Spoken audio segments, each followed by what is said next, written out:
welcome back the entire Nutrify India family. Because it is indeed a family, I think, because as you can see, everybody seems to know everybody else, and Amit has done a great job on bringing all of us together under this platform. You've seen the benefits that this platform has brought to you over the last, I guess, the 3 months of the lockdown period that we've been going through in terms of bringing new knowledge, new insights, new ways of helping people, supporting people do business, and even and not just talk. It's also been connecting people to sources of funding, to partners, so that they could actually move their business. So it's something that we are all very happy about, Amit, and I'm also very pleased to welcome you on behalf of not only Nutrify India, but Geetham University here in Visakhapatnam, where I am the Director of Health and Wellness Innovation. And Geetham is looking forward to building a reputation in science and technology, research and innovation, and health and wellness through foods, and nutrition is one of the key areas. Today is another very exciting session, and this is kind of a follow-up to a session we had, I think, on the 17th of July, where we had some startups and entrepreneurs talk about their journey. These are startups that were established somewhere in the 1990s. And today, as Amit has said, it's a new age startups. I look back and see how come 1990 suddenly became retro, makes me feel very old. For me, 1960s and 70s were retro. Anyway, it's where the whole startup ecosystem has moved, maybe matured a little, maybe still learning. And I think once we know here today from our distinguished panel how their journey has been in terms of bringing nutraceutical products specifically to the market, we will know whether there is a change or are all the learnings from the older entrepreneurs still working here. As Ben Horowitz, I think CEO of a venture capital company, said, when I was CEO of a startup, I slept like a baby. Slept for 2 hours, got up, cried, slept again for 2 hours, got up, cried. Let's see whether that resonates with some of you. Before we start the panel, I'm very excited to bring you a special guest who will kick proceedings off with a perspective on entrepreneurship and building companies. I'm very pleased to invite Mr. Sanjay Mariwala, who is the Executive Chairman and the founder of OmniActive Health Technologies.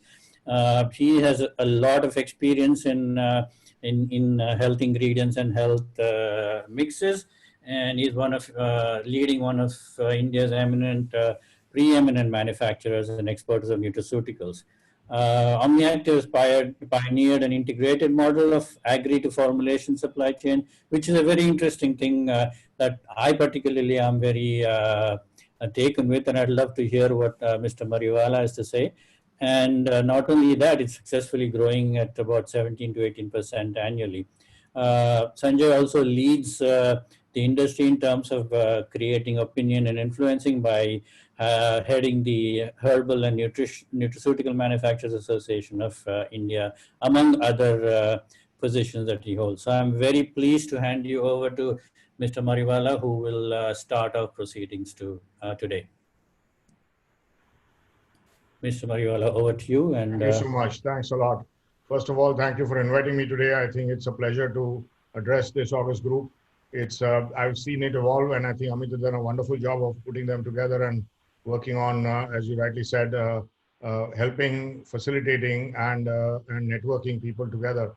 I think it's the best platform that you could create for this industry, because an industry that needs to grow really needs to interact and work with each other and solve each other's problems. I think that's essentially what we are trying to do here. And I'm very pleased to try and share some amount of experiences with you. Some of them have been positive, some of them have been negative. We learn from our negatives, we build on our positives, and I think the whole objective today is to share that with all of you. So without spending too much time, I'll jump straight to my presentation, if you allow me. Let me just share the PPT.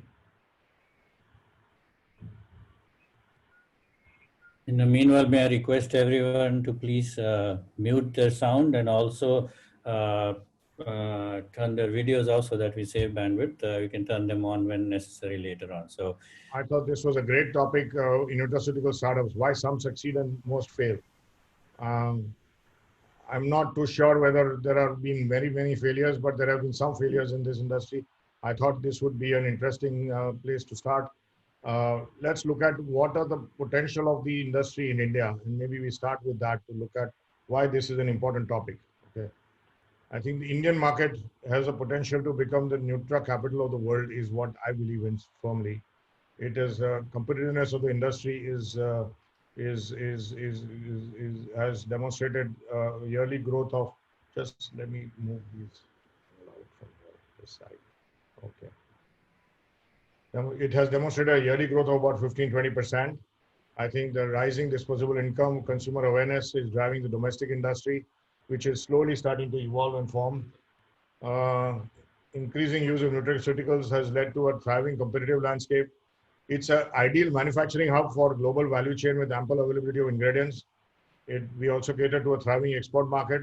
And the opportunity that is growing in herbs and botanicals is apt for India from the point of view of India's ability to grow locally sourced raw materials, and combined with the traditional knowledge and robust R&D from our pharmaceutical capability that India brings to the world. I think we have the three key elements ready to create a significant strength in this space, and we need to certainly consider using that strength effectively and make this work for us in India. For this, what do we need to do? I think the Nutra companies need to leverage India's chemistry expertise, pharma knowledge, and natural agricultural base. And this is one of the points I wanted to bring out, which is, you see, bulk of the nutraceuticals from botanicals space is where India scores points. And I think a large amount of shift is taking place to herbal and botanical products across the world. This is a great growth opportunity for us.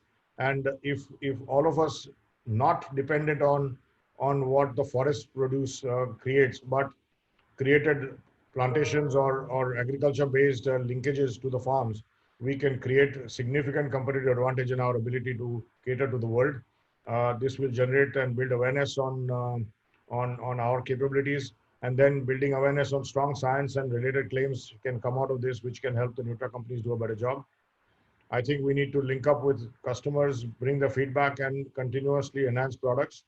And we have an opportunity to replace China significantly, at least in the botanical space, by providing solutions for the global markets. I think we need government support briefly, but we should not ask for too much of it.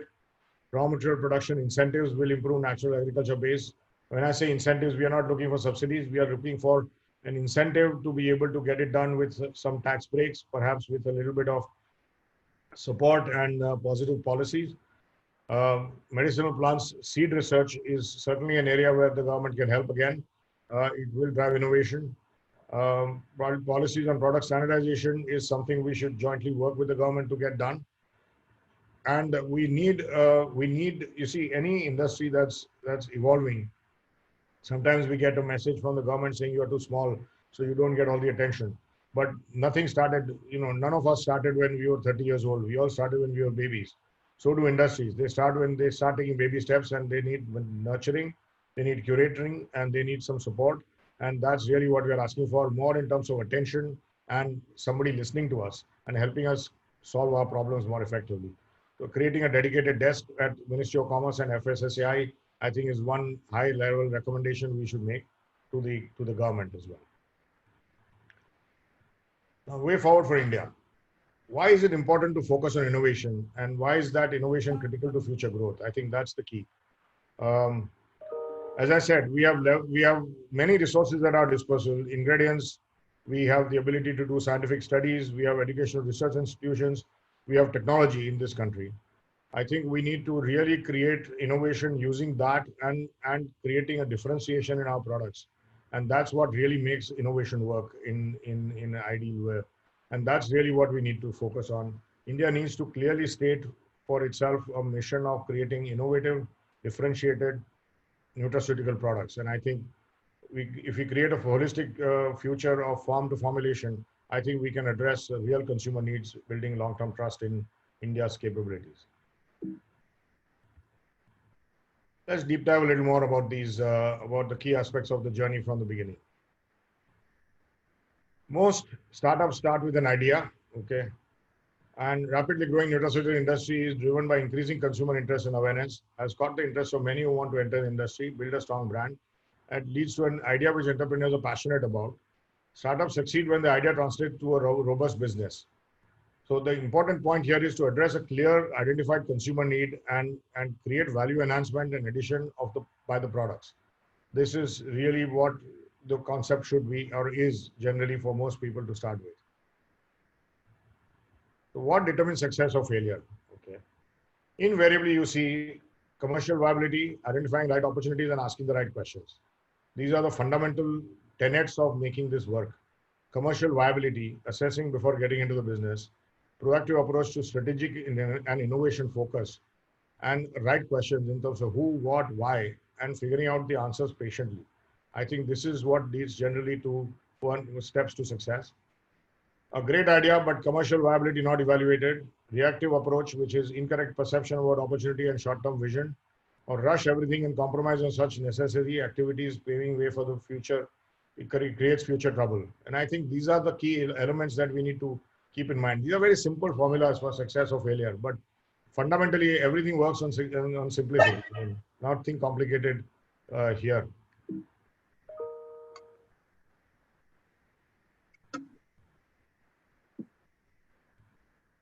I think the importance is the end focus. Focus on value. Don't focus on price. Focus on clear USP differentiation from competition. Companies that don't understand the customers will not be able to differentiate. Dealing with mistakes, recognizing shortcomings and take timely corrective actions. Don't blame others for failures and mistakes, and don't expect the government to solve your problems for you. I think these are the fundamental tenets of success in any business, and I think this is what applies here as well.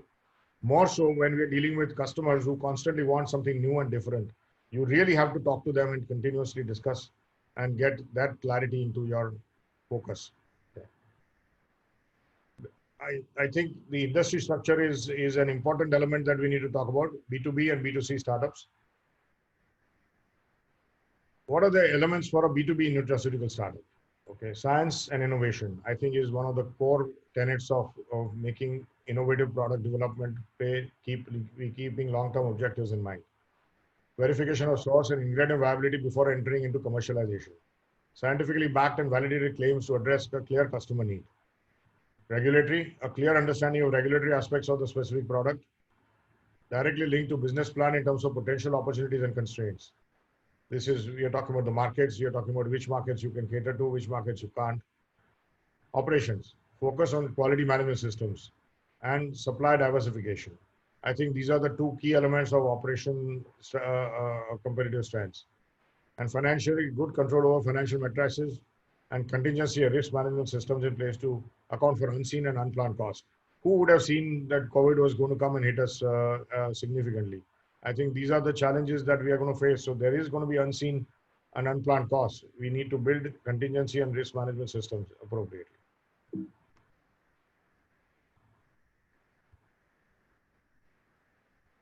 The B2C nutraceutical startup tends to be a little different, okay? It needs to deliver high quality products in select categories with clear USP and differentiation.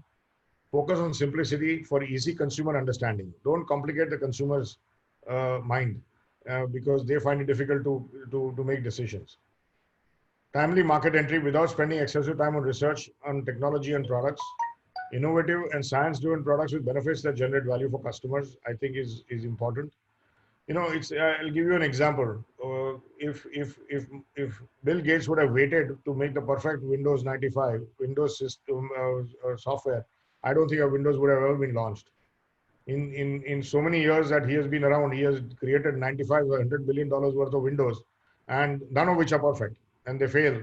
But people buy them all the time. So timely market entry is more important than perfect market entry. Conduct detailed market research and assessments to understand key consumer insights. This is very important. Adequate focus on branding and marketing efforts to generate awareness and loyalty is also critical. Focusing on select areas of value chain with a play to strengths in operations and deep dive into critical elements before deciding on the appropriate distribution model. These are the key elements necessary for a B2C nutraceutical startup.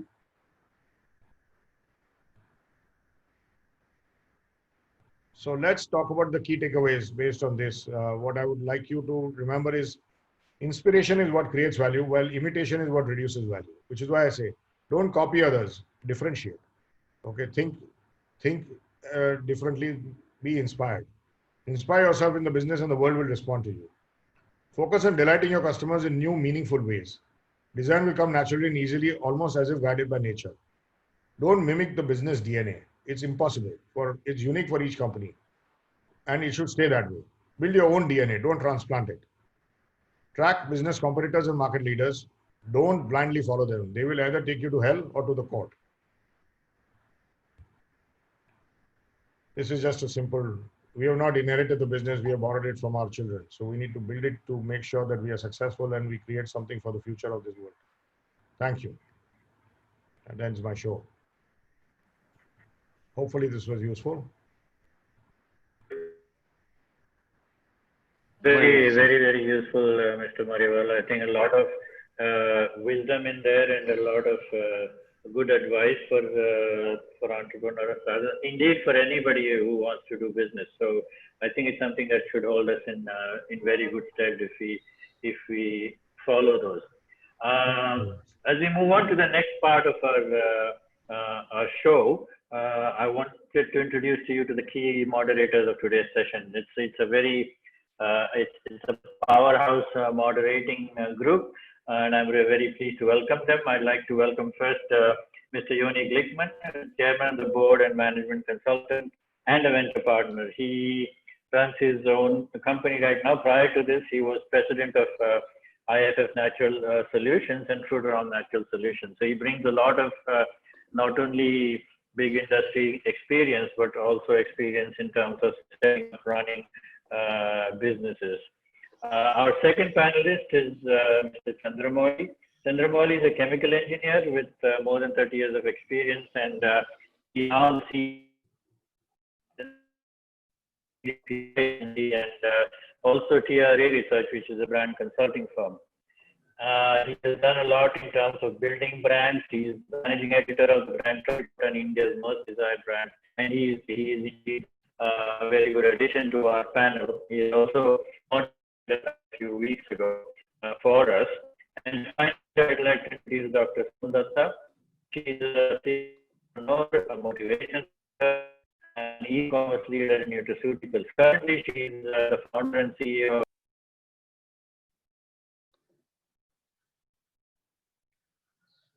Okay, so I think Dr. Balkumar dropped off. So he had warned that there's a storm in his city and there's a chance of being dropped out. So let me continue. I think all of you can hear me. This is Amit Srivastava here. Very clearly. Yes. Okay, great.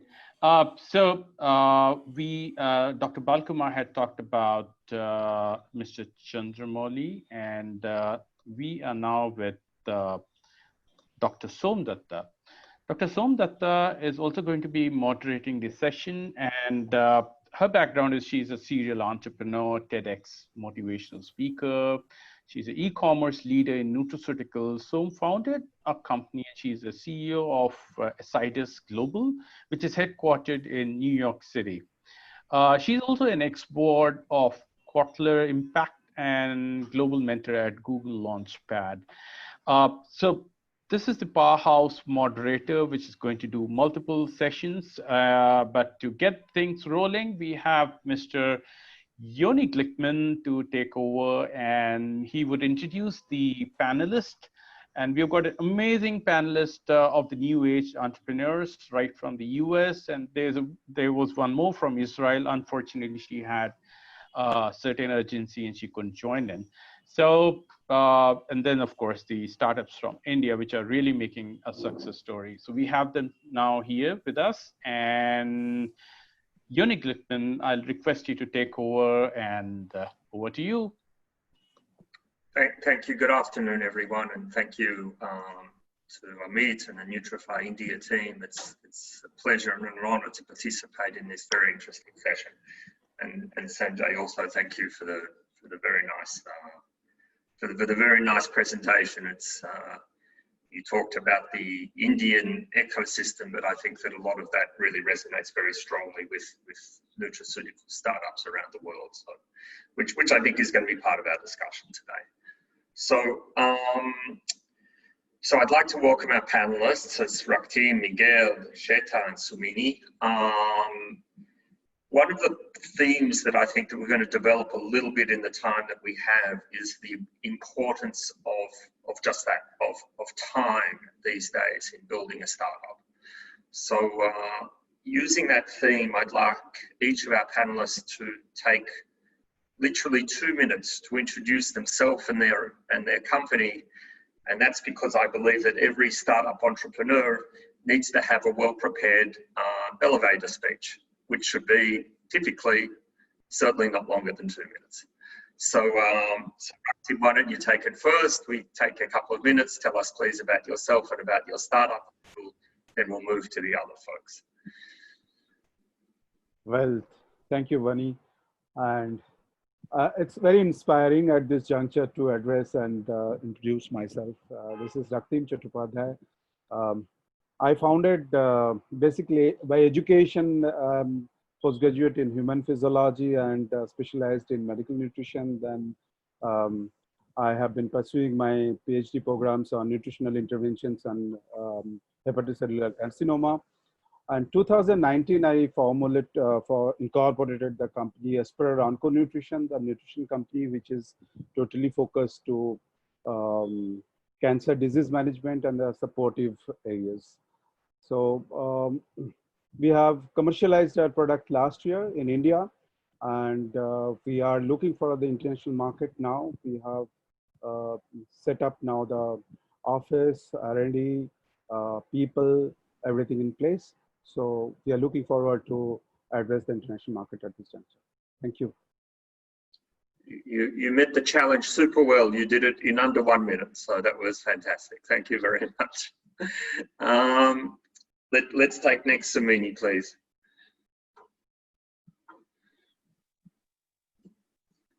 I think my video is disabled. Yeah, we cannot see you. Yes, it's disabled from the host side. Okay. Yeah, I'll just continue. Yeah. No, you continue. I'll just have that corrected. Yeah. It's okay. So, please. Pleasure meeting all of you. And yeah, I think I'm on. Yeah. So, hi, pleasure meeting all of you. And it's such an honor to be here speaking to all the industry stalwarts. So I am representing my company, Fraser Fruits Private Limited. The popular name by which it goes in the B2C market is Urban Farm. So we had a very unique problem to solve.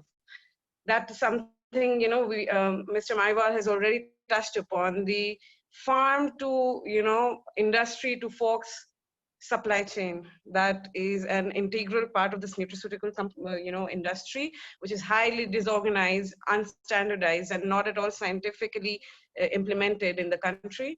So we start right at the farm stage, from applying blockchain to IoT technology at the farm stage of standardizing ingredients, for world-class, steady supply, whatever be the demand, that kind of provisioning, till the stop wherein we have apps which are linked to our end users and retailer networks.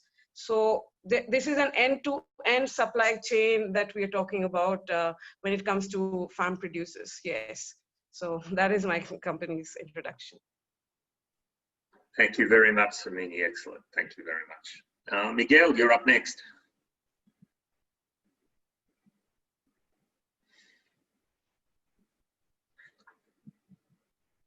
Miguel, you're on mute. Thank you, Yoni. So thank you, Yoni, and thank you, Amit. What I was saying is, my name is Miguel. I've been for over 20 years in the food business, growing vegetables all over the world. I used to grow over 350,000 tons of vegetables a year worldwide to produce all kinds of foods and, being involved in beverage. But I was really surprised about the power of one particular vegetable, which is microalgae. It's a unique algae called Nanochloropsis. And very few people, actually we are the only ones growing Nanochloropsis at a scale in the world. What we do is we grow microalgae in deserts using non-arable land, salt water, and the sun as the main source of energy.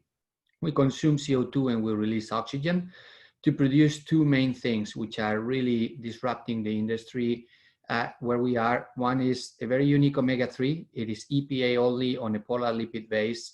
It is the highest absorption and with some of the most amazing properties. We just had 2 clinical studies, and one of them, just showing a significant decrease on total cholesterol, on VLDL, significant improvement on liver function. So we have something extremely unique. And then a very unique protein. Our protein has all the essential amino acids, more total essential amino acids than egg and whey, and more branch chain amino acids, which is great for sports nutrition. So for us, India, it's a very interesting country because of the high vegan population. And what we are doing is a product which is clean, which has full traceability. We are vertically integrated, and we are just customer focused, trying to get products which are not just vegan, plant-based and sustainable, but they are the best in class. Perfect. Thank you very much. And last but not least, Shweta. Hey, hello everyone. My name is Shweta and I'm the co-founder of AntMe. AntMe is a women's health startup based out of Bangalore. What we are doing at AntMe is we're uniquely combining modern nutrition science with Ayurveda to come up with products which give women an alternative to medicine, actually deals with the life stages of fertility, pregnancy, and menopause. So be it PCOS, period care, UTI, those are some of the product ranges we have. We are developing these effective solutions without the use of any chemicals and completely natural. We have been able to, in the last 2 years, build a category of women's health in India, which didn't exist. We are the market leading products, and I'm very excited about the future of AntMe. Personally, for me, I've spent 7 years in US and China with Nike, very interested in health and wellness throughout, and very excited to solve consumer-focused problem solving. Excellent. Thank you very, very much. Okay, so we're going to start getting into a discussion with the panelists. Because we have a limited amount of time, I'm going to ask a bunch of questions, but for every question that I ask, I'm going to call on a couple of the panelists to answer. So rather than everybody answering every question, we'll just have a couple of people answering each of the questions. So we can go through some of the questions, a lot of the questions, hopefully in the time that we have allotted. And Amit, please, at the time when we're out of time, we'll probably get into an interesting discussion. Please jump in and say that we have to finish up. So the first question I'd like to, which I think I'd like to pose to Raktim and to Shweta is, what do you, when you start thinking about funding your startup, what I'd like to try and understand a little bit is, whether you've already funded or you're still looking for funding, how do you think about your investors? What kind of characteristics, expertise, what do you think about when you try and go out and bring investors to your startup? Yeah. Dr. You want to start? Yeah. Yeah, sure. Go ahead. Okay. Yeah, it's I think very relevant. Yes, I have raised the funds. The first round of funding has been completed for my firm. I think this was the most critical part right from the day I conceptualized the business. And then, I think 3 to 4 years back when you conceptualize the business, and it took almost 3 years to finally commercialize the products. And so, I was into building up a portfolio or a company which is a clinically validated nutraceutical supplements for cancer patients. So having said clinically validated and for the cancer patients, both the tags are quite critical. So, so it is not about raising the money or getting the funds infused. It was rather than that, whether how that, well, as you asked me that how I pursued before the fund raised about the investors, I thought because I belong to a majority of the career, my career I have spent in pharmaceuticals, in anti-cancer drug manufacturing and global business. So there, I have seen that, I have experienced that pharmaceuticals, and any big pharmaceuticals company has got a huge vision in terms of the product pipeline, which I found that in nutraceuticals it is lack in terms of integrations. So I was pretty clear that when I'll be raising my funds for my company, then that time my investors should come from a very deep understanding of either the firm background is coming from a setting up research-based pharmaceutical companies and commercializing it. So that R&D mindset of a pharmaceuticals companies is always linked with the 10 to 15 years of minimum 10 to 15 years of product pipeline understanding. So I was pretty clear that my investor should come from that kind of background. Well, it was not easy. That's what, I decided I will commercialize the product first and then I will go to the investors instead of, so I took a lot of pain to do that. If I would have done I would have tried to raise my funds before the product commercialized, maybe I would have been little psychological less pressures. But funding, commercializing, developing a product with a research partner, and then commercializing it with a limited resource, limited money, and limited geography, it was a challenging for me. But I was very focused on that. When I will raise my funds, that time my product should be in the market, and it should be, there are some basic testimonials which has to be created, and my investors should come from a deep understanding about the product pipeline related vision. So I think I have raised the funds through Zenfold, who is Dr. Reddy's family.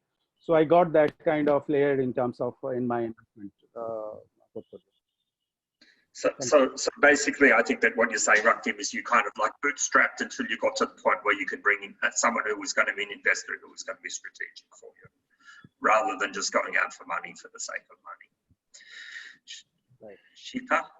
Yeah, for us, it was an interesting journey.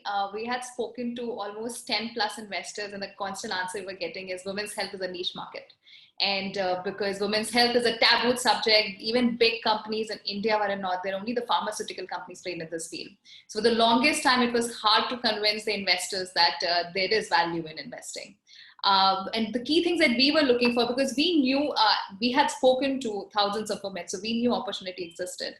What we wanted is someone who comes in with a strong understanding of the consumer side of the business. Till now, most funds in India had a rocky journey when it came to consumer investing. Tech had given good results. Consumers had a mixed portfolio. So we did want someone who had a strong understanding of what it takes to build a consumer brand and what are the ups and downs that come with it.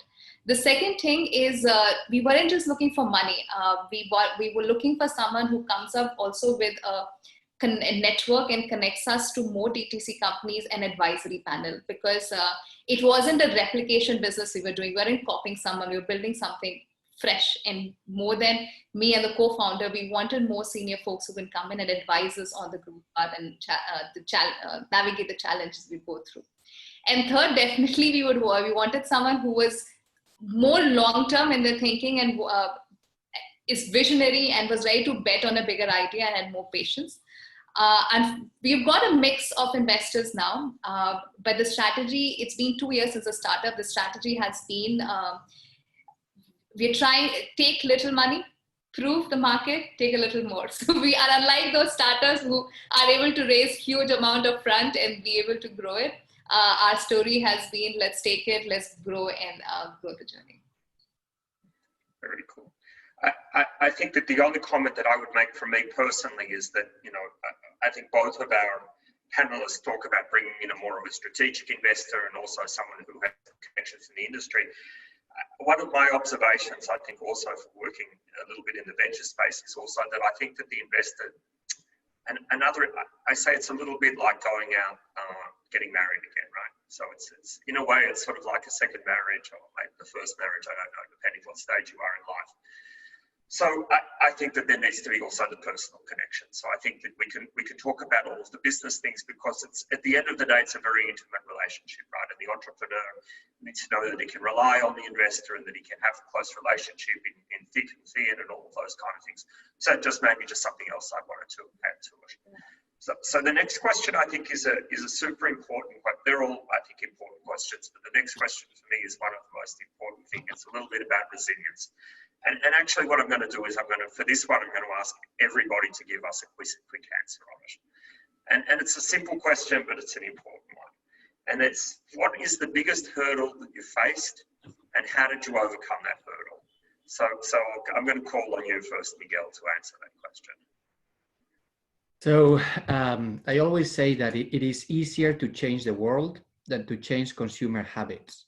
So what we need to do is create products that beat or exceed what consumers are used to. And when you're a startup, when you are doing things that nobody else has done before, in addition to the conventional challenges, which is having money and time, you find that you are really lonely in the industry. You have nobody you can ask to, and many times you know the only way you can do is just bringing on board the right people with the right experience. So you know, relating to Sita and Ratkim, you need to bring strategic investors, and the most important thing is bringing the right team, having a good executive team, bringing the right people to the board, as you, Yoni.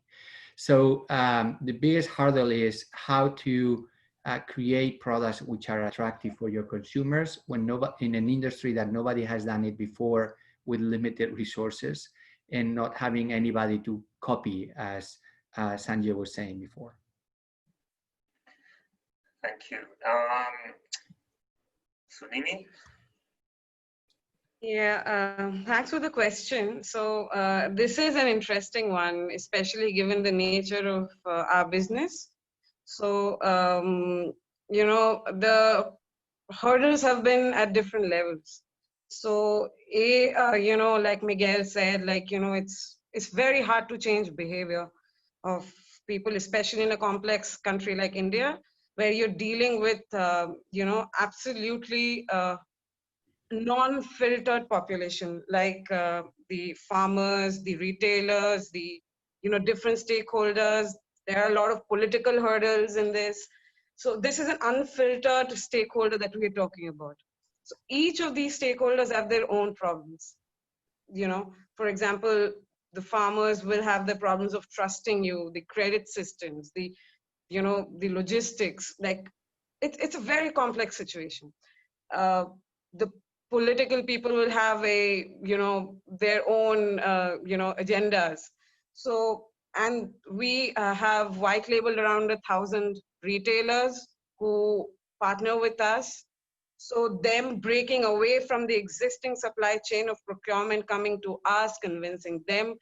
Each of these steps has been a shift of mindset when it comes to this industry, and shifting people's mindset into something which has been not a system in this land ever before has been a Herculean task. And honestly speaking, what I have found is like, you know, you to really get to the level of the ground, like, you know, the level of the grassroots, you need to have people in your team who are in the level of the grassroots. You need to understand that India is such a diverse land, like being from whatever background it is, until unless you have empathy for this land, you won't be able to change a system which has been existing for thousands of years. Thank you very much. Raktim, your biggest obstacle, how did you overcome it? Yeah, and it's hurdle was everywhere. You know, there is no end of hurdle, and still even after raising money and things are in place, and still there are hurdles.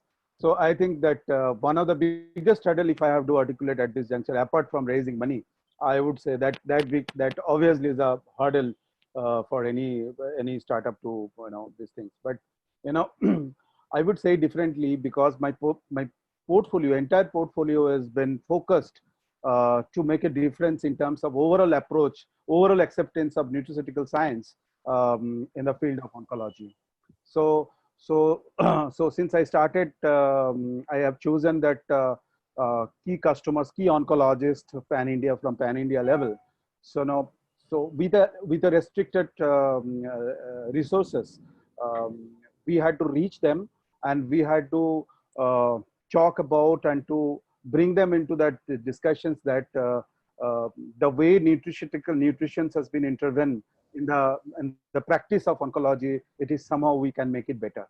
So to make it better, where we need to focus, that is something we try to discuss, and that was the Herculean task with the available constraint of resource and all.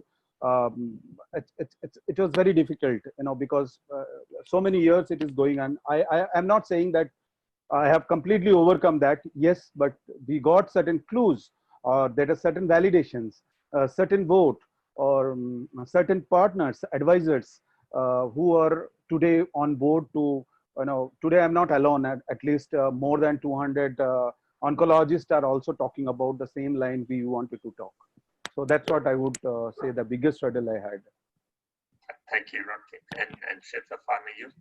Yeah, I mean, every day running a startup feels like a hurdle. You never feel that, you achieved and then something else happens. But personally, for me, the biggest hurdle, and it's a continuous journey, I feel, is especially as you build a segment of how do you take your mental barriers off and truly understand what the consumer needs. I'm an engineer. In engineering, you have 0 or 1. There's always one right answer. I did consulting where hypothesis consultants say this is the right answer, and that's how it works. But lately, now, being in professional life, and now I'm seeing the value of understanding different points of view. And unless you completely understand the consumer and break your mental barriers of what works, you won't be able to serve. So what we have done in our startup is we make sure that everyone, as a culture, everyone in the company speaks to the consumers. I personally speak to consumers every single day. My team speaks to consumers every day, because we can't lose that. And sometimes that is the biggest hurdle to launching a product that would work and continuously improving. I think it's still a journey, but that's what we are doing. I think that's a fantastic tip for anybody in B2C. So the next question, I once had a very demanding boss who always wanted to get everything done tomorrow perfectly and spend no money doing it. So after a few months, I said to him, listen, here's the deal.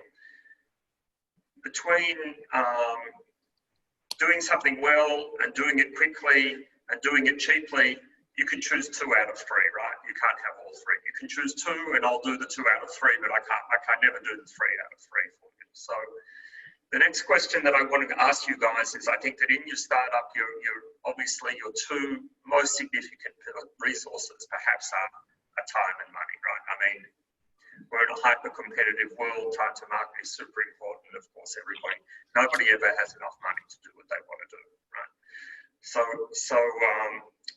what I'd like to do is ask a couple of you on what's your hack to optimize those 2 very, very important resources of time and money.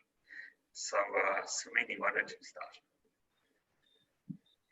Thanks, Yoni. Thanks for the question. So, it's such a perennially, relevant question.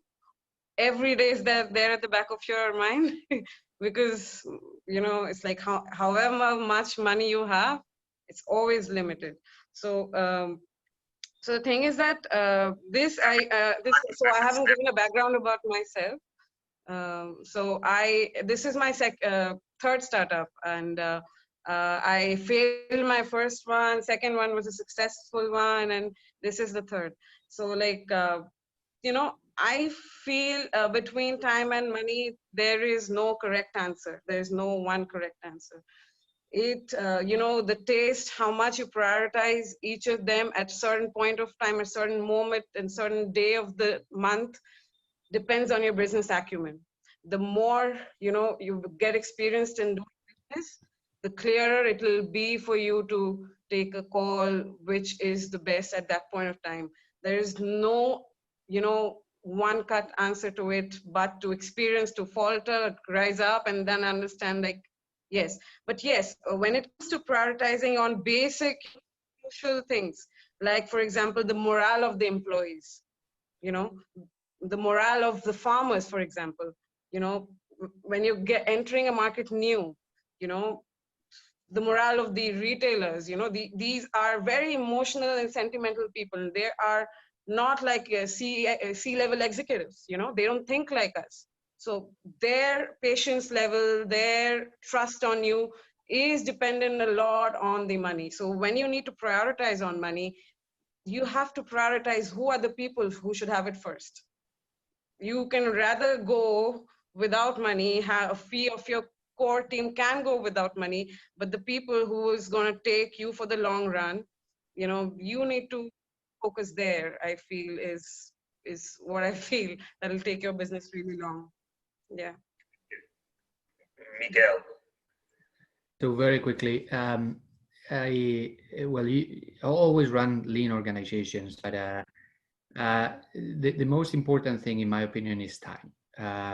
Time you cannot buy. Money you can raise, and it might take longer or shorter to raise that money, but in the end, what you are buying is time, right? And you have to have a lot of clarity. And when you have limited resources like money, you really need to prioritize. There are certain things which are a must have, and there are certain things that are would be nice to have. So you need to have all that clear since the very beginning, and to be able to cut whenever you have to cut in order to gain more time, which is in the end the name of the game. And when we are creating products and we are approaching a market, speed is critical, because the life cycle of products last little. There's a lot of innovation out there. Thankfully, there's a lot of great entrepreneurs out there that we are competing against.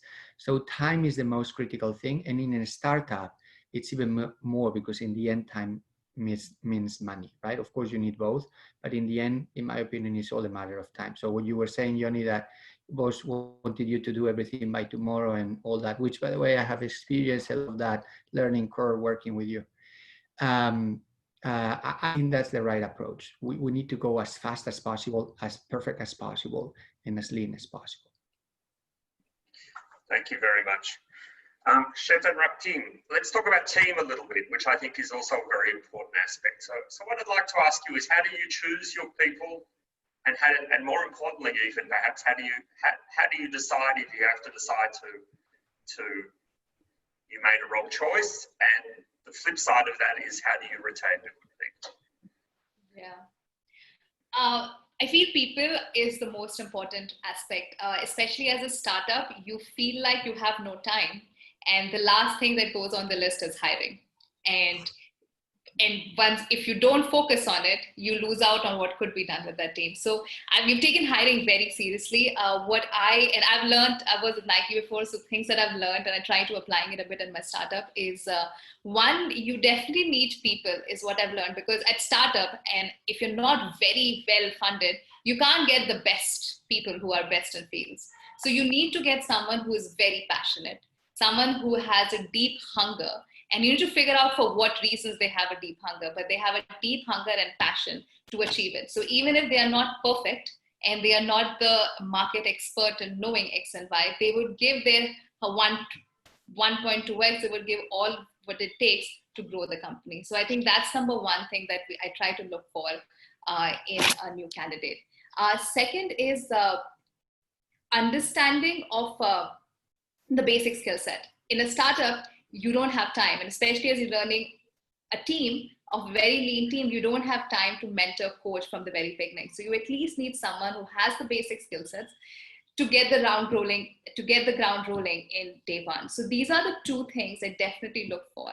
Now, of course, we make mistakes. You can't judge everything on day one, and there have been times when it hasn't worked out. So now the new strategy that we've applied is, one, we try to work with people on a consulting basis or an internship basis for the first month or so.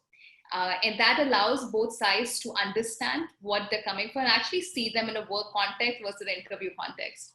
And after that, things work, you do. If you can't do that, we work with a 3-month probation period so that it's okay and both sides understand and the expectation is clear that we are both learning from each other. And then it's an honest conversation if it doesn't work out on, this is where we see the future of the company going and this is where we think you are good at. And that is not aligning and we might have to even let go. I think it's the hardest decision, but sometimes if things are not working, you need to let go of someone to avoid the thinking, the mental frustration that's going on and even loss of productivity. Thank you. Raktim? Well, that's again a very important area for me to, I have been involved in right from, from an office boy to all senior management. I personally involved in all the interviews and hiring people here, because in my business also the people will matter. But I was technically not looking for the best people from the industry. Still today, whatever the vacancies I have or I'll be filling up, I'm not at all looking for the best. What I'm looking for at that is what kind of work the person has done and how he has performed. So I have taken a people from the diverse industry, also from the diverse so-called experience, but I have given an importance that how they perform that work in their previous career. So this is the one area that, and I have categorized my employment into three segments: first phase, second phase, and third phase, spread over in 2 years. So I have just completed the first phase, is about 42 people. So where I have made a mix of that way. So I have taken a fresh people as well as I have taken experienced people. So I have kept a good blend of fresh people. So because we are venturing, my market is mainly the concept selling market, where there are a lot of ideas has to be flow, new way of trying and creativity has to be in place. So which is maybe possible, that kind of things may be possible by the fresh people. So that's what I kept a blend of fresh people. So that's what. And my if you look at, if you see my I will relate this hiring people. I have always related with how my P&L structure has been built, where the not to do, what I'm not supposed to do for next 3 years as an organization level, that has been very clear, and it has been percolated down at very lower level, junior level of the organizations too. So that's how, so we are not going ahead with the creating a JD kind of things and then giving to a consultant and then searching and tick marking all the JD's points are covered or not. We are not at all following that kind of protocol at this juncture. Rather, we are seeing that what we have decided not to do in our overall at organization level, whether this company, this person comes with that kind of capabilities, we are not intended to do. So I have seen in my career also, there is at the time of interview, generally bogged down, we see some candidates is fantastic in some areas, but we don't relate that is not the area that we are looking at. So I've been very careful on that matter. So that's what even maybe in the so-called best candidate is not been incorporated in our team as on today. Thank you very much. Amit, how are we doing on time? Amit. Hey, Yuni, hi. Sorry, I was on a mute. So we have about 15 minutes to, we're good. 10 minutes, 15 minutes.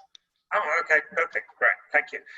All right, so the next one, I don't think that we can. Obviously, we're living in a very special time, and I don't think it's possible to have this discussion and not talk a little bit about the times that we're living in. So in this one, I'm going to ask it again, everyone, to answer. And Sheta, I'm going to ask you to go first. And basically, the question is, what does COVID-19 meant for your business? What sort of pivot have you had to do around COVID-19? And then I think at the end of the day, it probably makes you, I think for the good entrepreneurs, my observation is, working with probably today, I would say that in my day-to-day life, I probably work with 15 different food tech startups. And my observation is that it's really been a time where you can see who the resilient people are and who is going to make it. It's been a very testing time, but a very good test about, you know, who is going to make it through this difficult time. So how has COVID also made you a little bit more resilient? So what's the influence been? How have you dealt with that influence? How's it made you more resilient? Yeah. So when the COVID hit, it was mid-March, and it was very sudden. I think that was the impact was very sudden. It was, you hear the news and tomorrow the markets are closed and the business is shut down. We were in that time in a situation where we actually honestly just had a 3-month runway to play with. And we knew that with COVID coming in, either the company's going to die or we would have to really do some serious measures for the survival of the company. And the first week was hard, but there was one line, and I read somewhere from Barack Obama, where it said, "Don't let a good crisis go waste." And I think that was the biggest motivator. And we're like, we should be able to figure this out. You know what? It's a great challenge, and we read a bunch of books. But what we did, it was a complete reset. Me and my co-founder had been already talking about, you know, if you are in a VC world, sometimes you're not able to take some decision, but there's an opportunity for reset. So what we did is we took some serious look at our P&L. We cut down all the costs that were not necessary. We took a lot of things in-house versus working with agencies. We trained the people. We worked a little harder to do that, but I think it was helpful because now in the long term, we are able to learn and grow, learn and edit effectively. The second thing that we did is we doubled down on what's working. Earlier, we were trying a lot of things and the money was going equally on experimental side and established side. Now we completely took on to what's working. Let's spend 80% on that and get the returns. And then what's new and interesting, let's only keep on a smaller part of the portfolio because that's what we can take. And the third thing that we did is we leveraged what is good for us, which are our consumers. And we made sure we called everyone, we spoke to everyone, and leveraged all those, you know, direct channels, friends and family network. We used all the traditional ways of contacting consumers to grow. And luckily, and I think it was a big surprise because we had our base case, our sad case, and most aggressive case. In 2 months, we came back to what we used to do before pre-COVID levels at a much better P&L. Our LTV ratios, everything became 2x, 3x. So it wasn't very interesting and a tough journey, but this learning still stays true that you can make good of any situation and come out stronger. Thank you. Raktim? Well, there are two good things happened when the COVID was hit. One is that my funds got infused actually in the bank from the investor. So that was a big motivation to handle it. Second is my research partner, Amit Oja's Wellness. They shown a great interest and great positivity in terms of giving the commitment of delivering the products in spite of all those odds, and they're still keeping the commitment is up. So, so these two has boosted my COVID journey from day one. Well, my P&L, I prefer to build my P&L on scenario basis. So my expenses are built on worst scenarios. So if I have made 3 scenarios, 3 possibilities of the business outcome, the worst scenarios was based on the worst scenario, the approved P&L was approved. So we had that buffer of any top line or timeline which we are missing, which can absorb that P&L structure. That was by design, it was there. Secondly, so I focused in 2 areas in this day. Still, I am focusing on these 2 areas. Since my research partner is quite cooperative and able to maintain their commitment, so we are continuing focusing our research work, which is possible in the lab level. So this is one. And second, we have given immense importance in terms of motivating people in this journey. We have extended the special nutritional support for all the family members of my employees through our panels. We have given a chance to anybody having any problem within the limited resources we have given, because I have a panel, good dietitians and people are there who can help my family member of my employees. So we have given a immense importance in terms of motivating them in these difficult days. So these are the two things we have taken. So as on date, my PNL has not been affected. Rather, we are able to deliver more than what is been in the worst scenario. Thank you. Samini?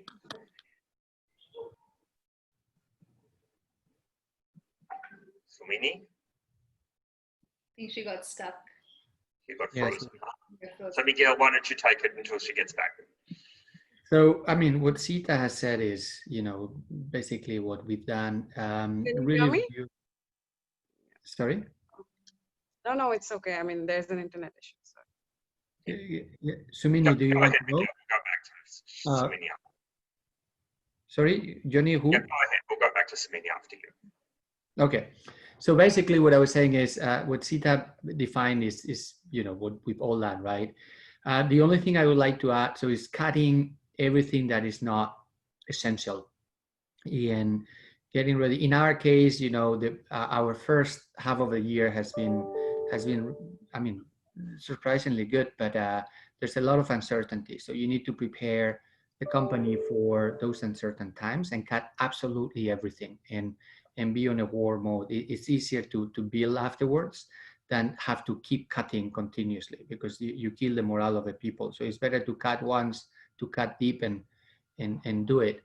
And when you said double investing on what is working, I was smiling when you said that, because this is exactly what we are doing. We are really choosing where we are putting our money. There's a big shift.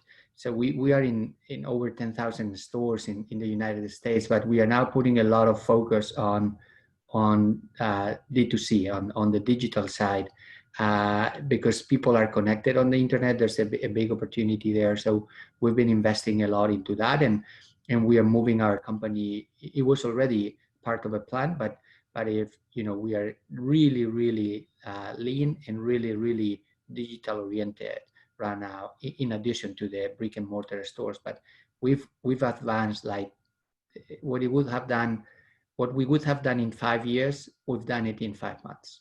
Let's put it that way, on the digital side. Thanks, Miguel. Samini, COVID-19. What obstacle did you overcome? What changes? How did it make you more resilient? Yeah, so COVID-19 is very special for Nutra industry overall. So, I mean, in a very positive way, rather. Any company which is working in this space is facing severe, lack of the forecasting which they had is going haywire. So in this kind of a scenario, you really get to see the mettle of your team, what it really is.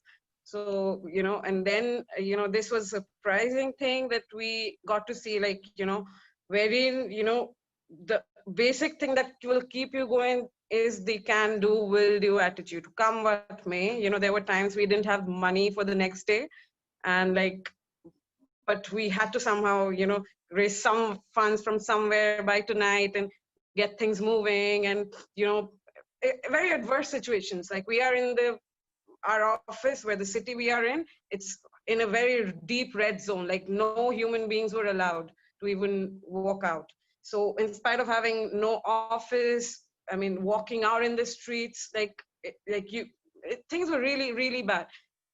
People kept going. I mean, that kind of tells me like how motivated the team is to work. In terms of the business scenario changing, it's like I saw from the two sides, like from the farmer side, I'll just get back. So like the entire wholesale market stopped in India. So that means, the farmers were looking for newer avenues to actually, make new relationships. So that worked as an opportunity for us. Similarly, once the politically organized mandis, like which are the ones which do the normal trading, when they stopped, even, we had a leeway to actually go build relations which really mattered. And so this worked in our advantage, but there was severe resource crunch, and yeah, we somehow went through it. Yes. Thank you very much. So we've got time for, Amit's given us 5 more minutes, and so we've got time for one more quick question, which I want to ask all of you again. And I think it's an important one. And you didn't, I sent the panelists some of these questions, but this one I didn't send to them. I wanted to make it as a little bit of a surprise to make it a little bit more, I don't know, but you should be able to answer it quickly. Let's pretend for a moment that we're in August 2025. Where do you want your business to be in August 2025? Miguel, why don't you start? So August 2025, very quickly, we are going to be a global company. We are going to be having farms in different parts of the world, including India, south of Asia, and Europe and Africa. And we will be a global brand as Iwi and a global distributor of ingredients, our product for the B2B business with partners in India and other parts of the world. And we will be the reference brand in the omega-3 business and the protein business. That's all. That's all. What happened to the farm in Australia? By the way, yeah, Australia is a very important part. Sorry, I forgot that. But we are very active in Australia, pushing there. So. Okay. But no, Johnny, very quickly, what I said is we are really bringing a game changer to the omega-3. We are bringing a completely value proposition, and what we are bringing is, we are switching from the concept of the milligrams to what your body can absorb and the quality that can absorb. So what we are really bringing is a disruption to the omega-3 industry, plant-based, science-driven, clinical study-driven, and function-driven. So in the next 5 years, this is what we are going to be doing, what we are doing right now in the United States, expand it and make the business global. So. Thank you. Samiti, 2025 aspiration. Yeah, so 5 years hence. So we started actually, not rolling out, but the whole process started 5 years back, like, actually going out and, kind of, the groundwork. So it took us a lot of time to be, prepared as who we are. And the next 5 years is going to be the growth, from all the knowledge we've gathered, all the things we've been doing. So really optimistic about the next 5 years, especially given the geopolitical scenario in the world. Right now, India has the potential to be the next, big nutraceutical, capital of the world. And we, as a first mover advantage, solely driven to serve this industry, we want to be the market leaders. Being a global company, we want to be servicing the world. At the same time, the network which we have in India, as of now, from our first month itself, we had 1,000 retailers. So like the distribution network in India will get, very much stronger. We will probably be introducing our own products. Yes, so this is how I look at it, as a global power based in India and making full use of the growing nutraceutical market. Thank you. Raktib, describe me Aspira 5 years from now, please. Well, I want to be a pioneer in bringing nutritional formulations into non-communicable disease segment, including cancer, diabetes, and other stroke and other non-communicable disease. And I want to also inspire by my footstep another 200 companies pharma companies who takes serious steps to build up a nutraceutical, clinically validated nutraceuticals by 2028. Thank you very much, Shita. 5 years from now. I think I'm on mute. Yes, 5 years from now, what I envision and would just love to have is at least in India, Southeast Asia, and Middle East, and me And I would love to see it as an app form. And Me as an app is downloaded on every woman's phone. And they use it as a go-to when it comes to looking for alternative solutions to their health needs, be it products, be it consult, or be it tracking devices. And that's the vision that we are hoping towards. Amazing. So I'd like to thank all four of the entrepreneurs. I hope, for me, it was a super interesting discussion, and I hope it was for all of the other attendees. I think, guys, you did a fantastic job. Very, very interesting to hear the perspectives. Just think it's for different companies in different geographies, all of them in different businesses, different business models. But at the end of the day, we hear a lot of commonality, I think, between the things that folks have to deal with every day. So, and all of them, I think it's very nice to see have a very nice, clear vision of where they want to be in the future. So I think on behalf of everybody, I'd like to thank each of you for sharing your thoughts with the audience, and I'm sure that it's very, very inspirational for everyone. So thank you very much, and Amit, I guess I hand it back over to you, right? Okay, thank you very much. And audience, the show is not over. We have a change in the scene. Yoni is not going anywhere. We have, and we have Chandramouli. Chandramouli, you may want to raise your hand just so that people know. Hey, and we have Som, Dr. Som Datta. Som, are you there? I'm right here. Can you see me? Yes, I cannot see you. I may have gotten lost. I may have gotten lost amongst everybody else. Yeah. So let me set the context.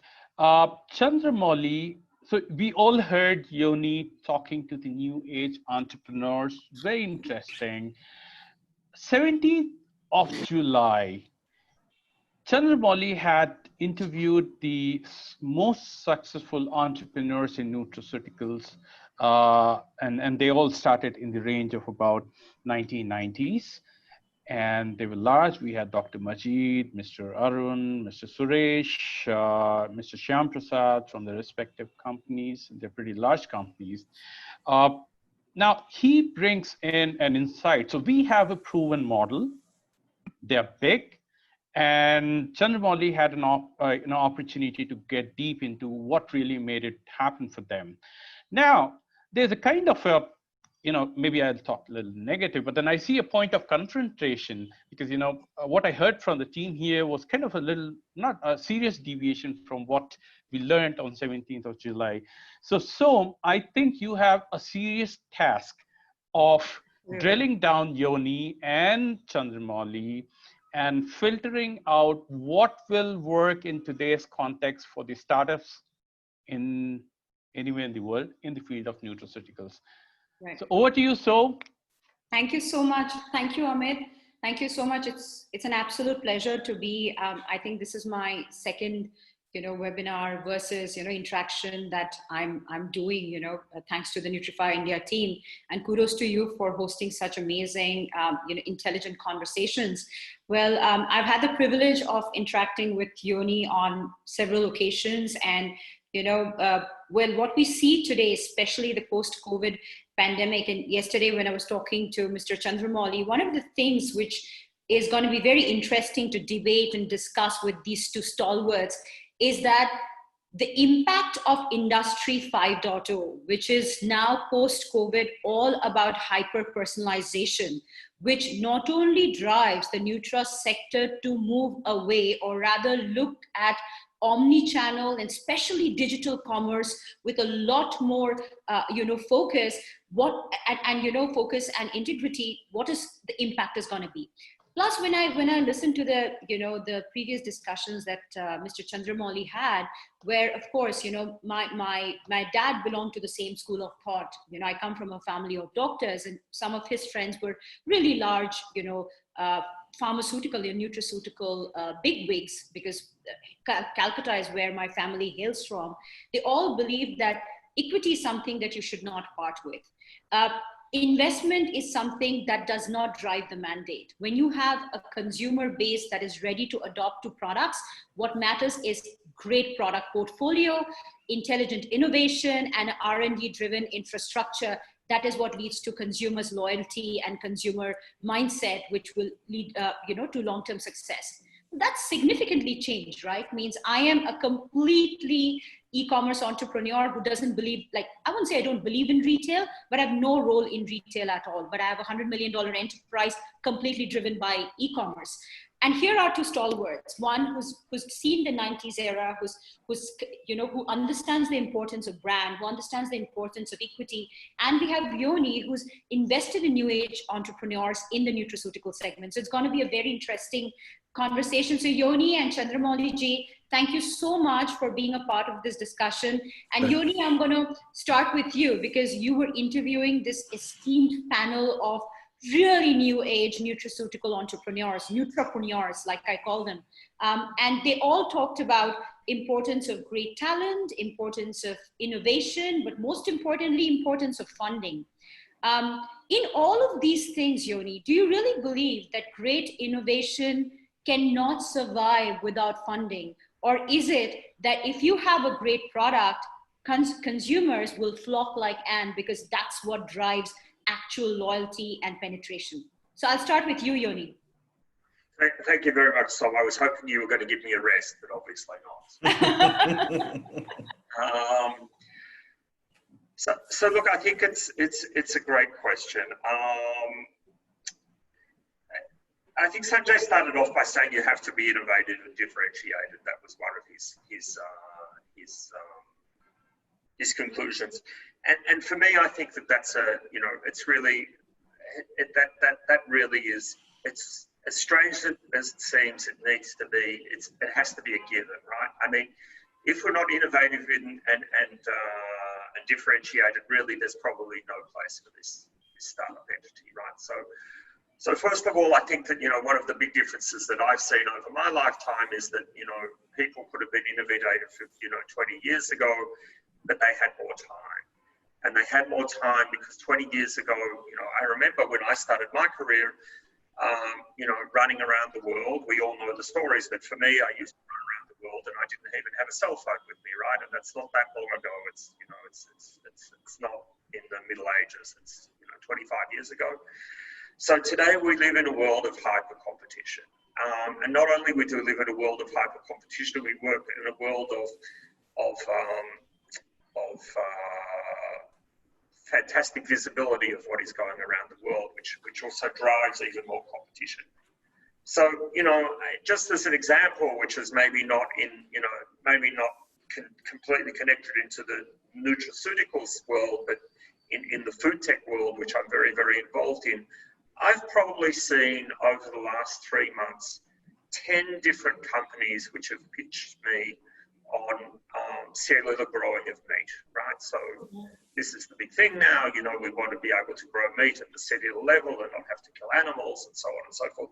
So I've probably seen 10 startups in the last 3 months talking to me about cellular meat. So to go back to your questions, first to market is critical.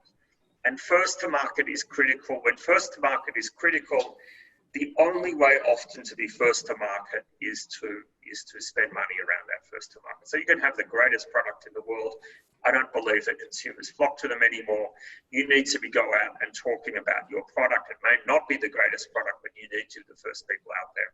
And that really implies that I think that entrepreneurs who want to be successful on the global stage have to realize at this point in time that they're going to have to give up on equity unless they can, obviously bring a bunch of money from home if they've made money on previous ventures, but assuming that they don't, they're going to have to get used to the idea that they're going to have enough money to be able to live in this hyper-competitive world.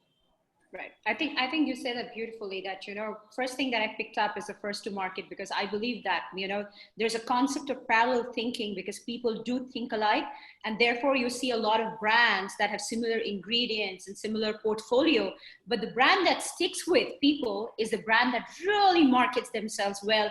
And in recent times, we've seen Goli. And I talk about Goli because I know the founder really, really well. I've seen all he's done is taken an apple cider vinegar gummy, blown it out of proportion.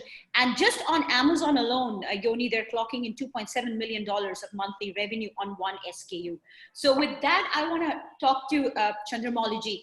Chandramouli, you've been in the thick of things. You run such a coveted PR and communication, and most importantly, a brand valuation agency. And what you have seen is, you've seen the entire foray of transformation that's happened from Industry 3.0 to Industry 5.0. And I'm a big believer that any revolution happens during the time of crisis, because every adversity is an opportunity. But to you, how important is branding? How important is what Yoni talked about, the first to market? What your experience has been with brands in the 90s and what you see with brands today. How significantly different is it? So thanks so much for that. And I'll just add on to what Yoni said a little bit and then continue. So Sure. First to market is definitely important, but it is being correct and being first to market. Right. Because you can be wrong and you can be first to market, you'll probably burn all the money that you've spent and taken on equity. And what is that correctness? And that's what we're trying to see as to what is that correctness. Right. It is not about building a brand. I mean, if I were to tell anybody in this audience that, okay, let's build a brand, I mean, there will be as many people, as many answers. Building a brand means many things to many people. But essentially, it is about ensuring, it's not just about spending the marketing money behind a particular brand. Mm-hmm. It's about ensuring that you have, of course, the right product. I mean, absolutely the right product. These are all given. I think all the panelists that I had in my panel on 17th of August, they're all here today. On 17th of July, they're all here today. So they will all also understand, because now we have the entire lot of panelists here this day and that day. But what essentially everybody spoke about is the basic tenets of business, good business, right? You must probably do it in the right ethical manner. You must have an efficacious product. You must be able to have a good product. You must probably have market research, and you must probably have consumers who tell you what the product should be, and then you supply it to them in the correct manner. But beyond that, what do you do? Mm-hmm. So the essential element is to be able to keep and maintain, as I say, a simple word, but a difficult thing to kind of carry on, is to create brand trust. And trust means it is the reason that people will transact with you. And this doesn't mean the general trust that perhaps, Amit and me or you and I have with each other. It is the trust on everything. So when I say doing the right things, it means doing the right things such that every stakeholder of yours, whether it's an employee, I mean, everybody talked about different versions of the way that they deal with their employees. Everybody talked about the way that they deal with the market. But it is what is it that is going to develop trust with each of these? And that's a complex subject matter. It is not something that you just, so you have to, and one word I really liked, and which was to say, I think Somani said it, she said, you have to have an empathetic understanding, which means, are you in the emotional shoes of your stakeholder? And therefore understanding their pain is your pain. And if you do not do that, that means that you will not have any. So every stakeholder, including your investor, whom you've given your left arm to, you need to look from an empathetic viewpoint. And therefore, only then can you transact. I think the long-term success of a brand is to build brand trust, of which empathy plays a very strong role as well, amongst the 10 other things that it does. Chandramouli, I love that, because, I'm all about believing that you always, you don't create a brand and take to the market. You try and analyze what the consumer is looking for, feeling the pain points, doing validation, then launching brands, even if it means it's private label, which I have enough and more success stories to talk about, whether it's my personal experience or those of my friends in the gamut of work that we do. Empathy is very, very critical. And people often confuse between empathy and sympathy, right? You can be like people, I have seen innovations, or rather innovators, who have never been very successful business people, because there's a fine line. And I want to ask you this, because when I look at the 90s era, and these are, and there are a lot of these great entrepreneurs during that time, who believe that it's very, very important to innovate, but not to forget the ethos of business, because at the end of the day, it has to sell. So don't get too attached to something that you're building. How relevant is it in today's day and time, Chandramouli? Before, I throw that to you. I'll tell you what. So you have to be attached. I don't believe that you can't be attached to what you're building. Well, at one time you can detach yourself. That's fine. But if you're not attached to what you're building, you won't build it. Because everybody talks about this common entity called passion that you must have. Passion comes with an attachment. Otherwise, there is nothing. I don't think they mean also that you should be, non-attached. What they probably are trying to say is that when you are trying to sell a business, like we are trying to give away equity, don't think of it as giving away anything that is like your family member. You're not giving away a family member. But I'll tell you what it is. The business world is full of compromises, right? You make compromises. You can't get everything. And Yoni rightly said there are three choices. So which of the two are you going to make run time? Is it going to be quality or is it something else? So when you're making those difficult choices, and probably there are a few more in that bucket, meaning this is a multi-pronged kind of decision making where the degrees of freedom are unknown. Each one's degree of freedom is different. And when you do that, when you take decisions over there in a difficult environment, I think it is important for us to be able to look at each person, be attached to your business, be willing to sacrifice, know that it's a sacrifice, and give your equity a sacrifice, and say that, yes, this is what I've given, but know that it's a very important part of your stake that you've given up. And therefore, then act accordingly. Therefore, choose. And what does it come in? Like I said, build trust with your empathy, with even your investor. It actually implies that you must know what type of investor. You only talked about it being a marriage. And it's exactly that, or even worse. I mean, it's even deeper. Marriage you can get out of. Over here you can't. There is no alimony here. You pay with your life probably. So it is absolutely something that's so important that you look at a partner that is no longer people look at money. I would say look at the color of money. I mean, money will come to you. There are many ways to even make money today. And this is not to do with business. We don't have to be in business to make money. We will make money one way or the other. There are people who make it. But the important thing is the color of the money, and meaning what shape and size, where does it come from? What is the empathy of the person to you? So empathy is mutual. The best relationships are with mutual empathy. And when I'm saying that mutual, it means that do they understand you, or are they putting in dollars into your pocket and saying that this is what I want? When that mutual comes in, then you have a flourishing business. They are not somebody who just comes in and drops it into your piggy bank and you do what you want with it, or otherwise. That's what I think. I think mutual, choose your partner, business partner and investor with the same way that you would choose the longest relationship that you ever want to have, and the best one. So that's how you should choose it. That's a great point you make. We talked about empathy. We also talked about passion in business, and how choosing an investor or parting with your equity is pretty much like giving a part of your life to a life partner. And in this case, there is no separation, because at the end of the day, you're tied for life, unless of course there's an exit that happens when a new investor comes in. So I'll just add one small bit. It's not about an exit. You lay the seeds of your future investors on the basis of your previous investors. So you never let go of that. That is never something that you ever let go of. So this is a marriage that will last you the entire life. So whatever you do with your first investor carries a trace through the rest of your investing life. I want to come to Yoni with that, because I've been an angel investor myself for a very long time, for about before Asidus, I had a company that got acquired by Seapol, and then I was an angel investor for a very long time, and I invested. A lot of my learnings has been sometimes that, even as a journey of an entrepreneur, you learn as to what investors work for you and don't, because initially sometimes it can be desperation. So Yoni, I want to come to you with that. What is the balance between passion and prudence when it comes to investing? Because Chandramouli ji talked about the empathy, the passion part of it. How prudent do you need to be? Or in today's world, when everybody is looking to have that first mover's advantage and looking for an investor, do you think they have the time or the opportunity to make a choice as to who they want their investor to be? And if you're an entrepreneur who wants to make that choice, what are the few things that you need to have as a merit on your side to be able to actually drive that conversation with your investor? Sure. Actually, if you don't mind, I just want to go back, because I'd like to make a comment about passion about product, right? Because I think we started off talking about, about how passionate are you about the product. Right.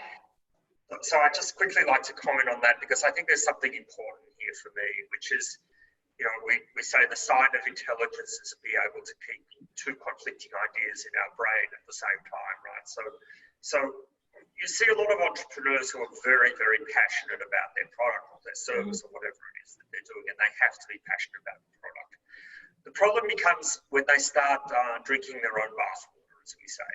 So when I look at the entrepreneurs, I want them to be passionate about what they do, but also have the ability in the other half of their brain to also be objective about their product and what they're doing. So they have to have a passion, but they also have to be objective enough to say, this is not working correctly, we need to make these changes, this is happening in the competitive landscape.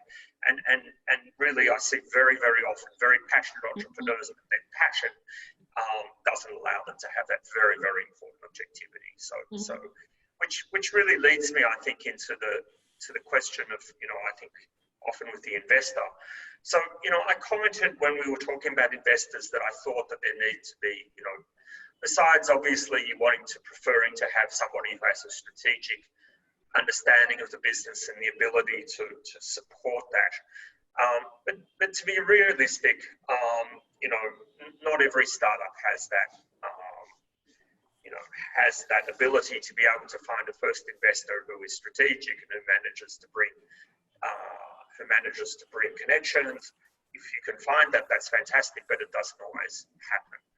And I think that what I would then be looking for an investor who is, perhaps more of a financial investor, is to still have those, to be able to deliver those two things.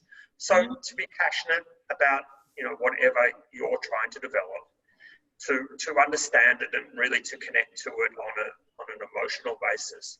That's the first thing, but also have the ability to be objective about it. So to have a first investor who could sit down with you and say, listen, this is not going in the right direction. We need to be able to pivot, to be able to do things. Someone who has that business acumen to be able to give you that objective view of things also. So that's really the way that I would look at it. You can't always find a strategic. Sometimes you always don't want to find a strategic, by the way, at the beginning stage. And sometimes it doesn't make sense. But I think that part of it, that having an investor who has the passion for what you're doing, but also can give you the guidance to be able to put you back on the right path when you stray from that path. So Yoni, that's exactly what you highlighted, that the balance between passion and prudence, because sometimes you may be very passionate, but you also got to be prudent about being able to pivot at the right time, which, and I want to ask you this question before I go to Chandramouli ji, that Yoni, I have seen in my experience and in the last few years especially, that what happens sometimes is that, when you want to get the investment, you are all out there, you make those commitments, you say, yes, I'm going to do this, yes, I'm going to do that, and then you get the investors on board. And when it comes to accountability, when it comes to making those changes, sometimes the innovators or the founders of the company are really not the business people. But so how important is it for you when you are looking to fund a company, is looking at the balance of a founder and co-founder, especially when it comes to skills and acumen, because a lot of them fail purely because they don't have that balance.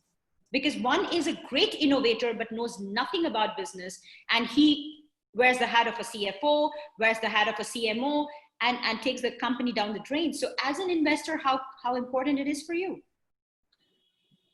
I would say that team is probably the single most important thing. So sometimes you look at, and as part of Peak Bridge, we look at many startups in the more food tech world, but within that also a lot of Nutra things. And we see a lot of fantastic ideas. We really do. We see incredible ideas from Europe, Israel, the United States.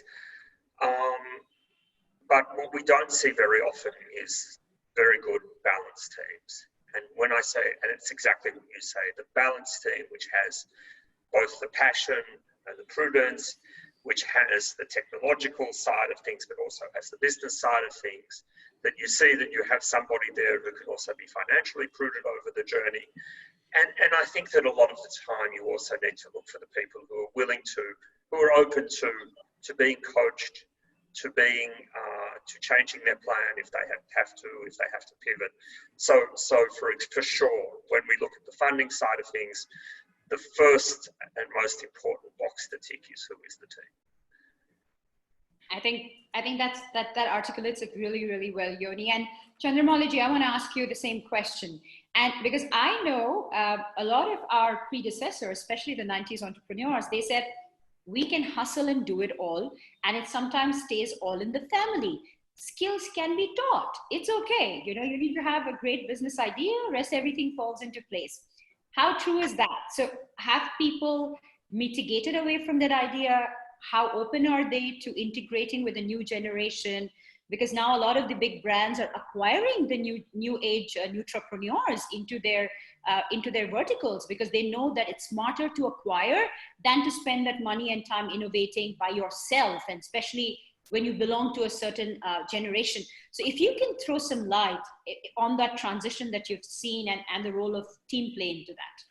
So if you're asking that how does the 90s generation entrepreneur and the 2020s generation entrepreneur, if there is going to be an amalgamation of the two, this is again a very complex matter because of the fact that the 90s entrepreneur has done the business in a particular way, and they are used to, and it's worked for them, and that's why they are where they are, and they believe that that will work even today, and it does work for them even now. But it must be remembered that today they are on a higher base, meaning they start off with a much better standing. They have built whatever they have built, and most of what they do has a higher chance of success in the current period. So that, of course, is one of the things that happens for one thing. So a new age entrepreneur gives a fillip to the earlier entrepreneur who's investing in the new age entrepreneur to be able to come to market quickly, use the ideas that they are very excited. I can tell you this, that the people who have made it big in nutraceuticals are extremely excited to be able to invest behind newer ideas, because they do understand that not everything they can do and not everything they should do, because they are already focused on a particular area. Absolutely. But of course, the matches of both values of the kind of time they were able to spend versus the time the new age entrepreneur is willing to spend are both in different contexts. And I liked what Miguel said, that the currency today is time. And today the currency has remained time, because you can get other things, but time you cannot get. And therefore the sense of impatience that probably a father feels with a 25-year-old son or daughter, you know, the sense that she or he wants to, the child wants to run and the father saying slow down. This is the difference in the two I would say generations. But if that is managed by both generations looking at each other and saying that, yes, I know I want to run, but I want to run carefully, while you have to have speed as well. You cannot do everything in the same fashion, so to speak, like you did in the earlier times.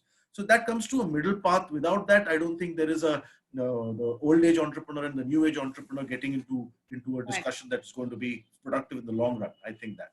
Right. So but Chandramouli, I want a little bit debate with you on that. Like today, a lot of these, old age, I won't say old age, I would say our predecessors who actually set the foundation of what the Nutra industry is today, because they took up the mantle and they made those innovations. They worked really, really hard and hustled and paved a foundation for us, right? Yeah. But they are investing, they are setting up funds, which are either their family offices or acquisition funds, where they're acquiring these new age Nutra entrepreneurs and clubbing them, or rather integrating them into their overall portfolio, because a lot of them believe that if they had to invest that time and money, just like Miguel said, I'm a big believer, time is money and is the most important currency, right? So if you have to invest that time in innovating yourself, then you lose a lot. You lose a lot of opportunity to go to market. Do you think that synergy is somewhere happening because that's a given, because they know that it's not really a battle of ideologies, it's more about an integration of innovation for market domination? So do you think that is happening? And therefore the role of branding in that, like how do you get attention of a large Nutra player for especially sure. So you're telling me about these family offices investing or funds, which are nutraceutical funds, which will come up very soon, and they are investing. So they are good places to take investment from, because what happens is the family officer from a Nutra company does know what the business is like, and they are truly a strategic partner. So they will be able to give advice that is far greater in detail than any other investor can. So that's an ideal investor. But you asked me about the fact that what is the role of branding? So people do ask me, and because we deal with hundreds of healthcare brands, Nutra brands and the like, and they ask us as to when are you supposed to start branding? It has already begun the way when you started conceiving your business. So you're looking at shaping your business. You're trying to say, this is my product. A brand is reflected in a product, a service, an act of your employee, what the frontman salesman does, how your product packaging is, everything. So everything that engages with the customer is a product or a service experience, and that creates the sum total of the brand. And it comes in various parts. One is only the tactile part is what we see, the one that is touched and felt and seen. But there is others, which is vicarious. What is the other person who uses the product telling the third person? That is far more trusted. So in this particular case, the brand, a smart brand, will start investing behind the marketing communication or brand building, which is including public relations and looking at the brand and saying, how do I build it up? How do I build trust in it? So they will start investing in it at an early stage, as early as they can financially afford. And once they start doing that, then you see that itself reaches out to so many other investors, and therefore their own proposition gets more, I think, easily acceptable, because you're already going through a very trusted source called the media, or you're actually publicizing yourself. And I also think, I want to come to Yoni with this, that I also feel that what jo dikhta hai wo bikta hai. So Yoni, just to translate, what you see is what sells, right? And even for an investor, the human psychology is the same. If you've noticed a brand, if you've heard about a brand, and today's social kind of engineers that whole communication, doesn't it get an investor excited? So Yoni, what Chandramouli talked about is that how important it is to set the branding. And I'm a big believer that how you brand the product and how you actually create a portfolio and communicate that to your end consumers drives your business at the end of the day, creates that resonance, and also gets an investor excited. Like, we've had people reach out to us because they've seen so much of us or our products online, and they're like, hey, we want to know who's behind the brand. So for you as an investor, how important and critical it is to have that media share or mind share of the brand, besides the people factor that you look into when you are investing? So I want to take the question, I want to make it a little bit wider, because I think that, when we invest and very often, and I'm sure a lot of people on this call are in the world of business to business and maybe in the world of ingredients for the nutraceutical world, and less in the B2C and the branding of the product per se. So I think it's more than about branding the product. It's about how do you brand yourself and how do you brand your company. So certainly I think it's a very, very important element. We get set here, probably come over my table at the moment, and also previously when I was at IFF, I started a food tech incubator, an internal corporate incubator, which was called FoodX. So I'd say over the last 4 years, I've been seeing, many startups every year. So, when you're sitting on the other side of the table, even the deck makes a difference, right? The first thing that we're always going to look at is the deck. And if we look, if you see a deck which looks unorganized, and it may be the most fantastic idea in the world, and there may be a good team behind it also, but if they haven't managed to present it well the first time, when they don't even have any interaction with the investor, and the investor is literally just looking at a PowerPoint deck, I think that branding is a very important thing. But even more important than that is you walk into the first meeting with the investor, and again, not how shiny even more your deck looks, but how do you manage to brand and present yourself? How do you present your idea? Which really takes me back to the first question, which I had to the folks today, was introduce yourself and your business in less than 2 minutes. Because I always say, if the entrepreneur can't explain to me what he wants to achieve in 3 minutes, then it's probably too complicated, or he doesn't know what he wants to do well enough. So for me, that is all part of the larger branding question, which is perhaps even more important than the real branding of just the product. I think, we are at the end of time, and I think Yoni and Chandramouli ji, I had a lot that I would have loved to discuss, but I think we answered a lot of pertinent questions here. One, we talked about the balance between the generations because one has set the foundation, the other is taking the mantle forward.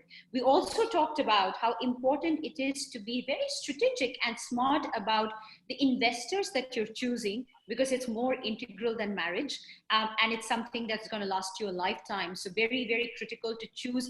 I would say investors are partners in your business. So then you choose them in a way where they can take you to the next level in your learnings, in your skills, and in growth at large. But another very important thing I think we covered is post-COVID, it's even more important for us to be fluid in our thinking, to be able to quickly pivot and understand that, you know, the opportunity is at large in digital commerce, and Industry 5.0 is about hyper-personalization. So it's very, very important to keep that demand-based customer product portfolio in mind. I think with that, you know, it's been a fantastic discussion. And to all those who are listening, and especially the family offices, here are the new age entrepreneurs who would love to be a part of your portfolio. And to all the investors, this is the time the Nutrapreneurs need you the most, and they need you to kind of take us or take these companies to the next level. So thank you so much. Amit, over to you. Just one thing, Amit, before you take over, I was just wanting to say, you know, the question of brand and what Yoni said was so relevant.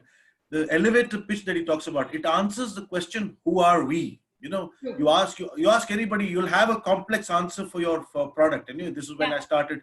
But you answer the question, just like the question for humans, who am I? You know, it's not such an easy question to answer. When you answer who are we as an organization or a brand, you answer the question of the brand as well. So that's my conclusion. Yeah, thanks so much, Som. Thank you. No, absolutely. And for all the Nutrapreneurs, you know, Chandramouli ji means I was amazed when I was speaking to him yesterday. He should be your go-to person if you're really looking to build a brand and create the media presence, create the brand equity. His knowledge is of paramount level, and I think Yoni is a dream investor to have. So Kumar ji and Amit ji, over to you. Thank you. Thank you, Som. Thank you. Thank you. Thanks so much, Som, and thank you all for your input. So it's been a great journey, starting July 17th and now. And if I could distill down all that discussion into the 4 hours of success, I would say it's relevance, it's reliability, it's resonance, and it's resilience. Those are the 4 principles on which you should be building a nutraceutical business. Oh, no, by the way, don't get so obsessed with your businesses that it costs you your actual marriage. So that's a word of caution from me. It now remains for me to do the present task of thanking everybody, thanking the panelists. First of all, I'd like to thank Mr. Mariwala for taking the time out to come and give us a perspective of how businesses work, and that sets the scene very nicely for the discussion that followed. Thanks to Yoni and then to Som for directing the panel discussion in a very structured manner so we could extract the answers that we needed, and that would certainly help from the questions and the queries. I can see that people are very interested. So thanks once again. I'm sure we'll call upon your expertise again in the future, knowing Amit, because he will not let go. We need to think about what we do next. So thanks once again. Thank you all for taking the time off, especially in this difficult time where you have a lot of priorities. And I wish you a lot of success. I wish you a lot of good health. Take care, stay safe, and we'll see you next time on online. Bye-bye. Thank you, Amit. Thank you, everybody. Thank you so much. And happy Independence Day in advance. Bye, guys. Yeah. Thank you very much. Thank you. Bye-bye. Bye-bye. Bye.